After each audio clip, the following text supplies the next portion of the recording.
வணக்கம், இது விஜிஸ் கிச்சன். இன்றைக்கி என்ன சமையல்னு பார்த்துடலாம் வாங்க.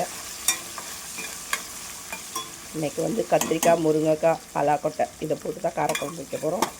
ஒரு வெங்காயம், ஒரு தக்காளி, கடுகு தாளிச்சிருக்கேன். கத்திரிக்காய், முருங்கைக்காய் சேர்த்துக்கலாம்.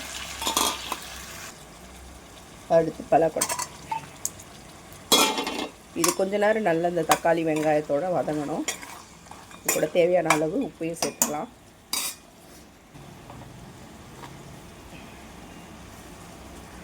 ஒரு 5 நிமிஷம் இல்லை 10 நிமிஷம் நல்லா வதங்கணும். இந்த காய் கொஞ்சம் நேரம் வெயிட் பண்ணணும். காய் நல்லா வதங்கிருச்சு. ஒரு அரை ஸ்பூன் ரெட் சில்லி பவுடர் சேர்த்துக்கிறேன். மிக்ஸ் மிளகாத்தூள், உங்களுக்கு காரம் எவ்வளோ செய்யும் அதை சேர்த்துக்கலாம். நான் ஒரு 2 டேபிள் ஸ்பூன் அளவுக்கு எடுத்துருக்கேன். இதையும் நல்லா மசாலா பொரிஞ்சதும் இப்போ ஒரு 2 தக்காளி 2 வெங்காயம் அரைச்சி வச்சுருக்கேன். அதை ஊற்றி தேவையான அளவு தண்ணி விட்டுக்கலாம். அவ்வளோதான், தேவையான தண்ணி விட்டு கொஞ்சம் மூடி வச்சிடுறேன். புளி கொஞ்சமாக ஊற வச்சுருக்கேன்.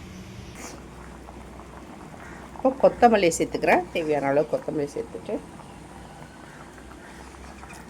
கரைச்ச புளியை சேர்த்துக்கலாம்.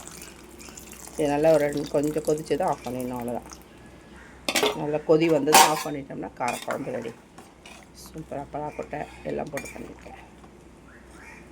இன்றைக்கி இந்த லஞ்சுக்கு குழம்பு முட்டை, கேரட், பீன்ஸ் வந்து இன்றைக்கி தேங்காய் போட்டு பொரிச்சிருக்கேன்.